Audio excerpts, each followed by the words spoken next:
Mga magulang, may mabigat akong sasabihin. At kung handa kang matuto, makinig ka hanggang dulo. Dahil ito ang katotohanang matagal mo nang kailangan marinig. Maraming kabataan ngayon ang halos gustong magwala. Puno ng stress, puno ng takot, puno ng expectation. At ang iba, kapag hindi na kinaya, napapasama ang pag-iisip at may mga umaabot pa sa pagkitil ng sariling buhay. Bakit? Bakit dumadating sila sa ganon? Kasi hindi nila nagagawa ang nilalaman ng puso nila. Mga magulang, kayo ang humuhubog sa anak. Pero mali ang hugis. Oo, totoo. Tayong mga magulang ang gumagabay. Pero ang problema tayo rin ang humahadlang sa kung ano ang nilagay ng Diyos sa puso ng anak natin. Ang bata, pure pa yan.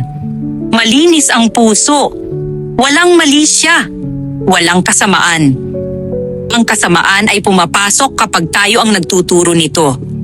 Sa salita nating masakit, sa pangarap nating ipinipilit, sa galit nating ipinapamana. Ang malaking kasalanan ng magulang, ang gawing ikaw ang anak mo. Maraming magulang ang may ambisyon para sa anak. Pero ang totoo ambisyon nila iyon para sa sarili nila. Hindi ko nagawa to dati. Kaya anak ko ang gagawa. Ayoko maranasan ng anak ko yung hirap ko. Pero ang tanong, sinabi ba ng Panginoon na ikaw ang magpapasya kung ano magiging anak mo? Ikaw ba ang Diyos? Ikaw ba ang Panginoon? Hindi. Ikaw lang ang tagapag-alaga. Ikaw lang ang sisidlan. Ikaw lang ang pinagkatiwalaan. Hindi ka ang lumikha. Kaya mali na gawin mong kopya mo ang anak mo. Mali na baguhin mo ang nilagay ng Panginoon sa puso nila dahil lang sa mga pangarap mo.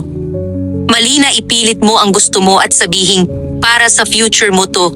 Ang totoo, para sa future mo, para sa ego mo, para maramdaman mong tama ka.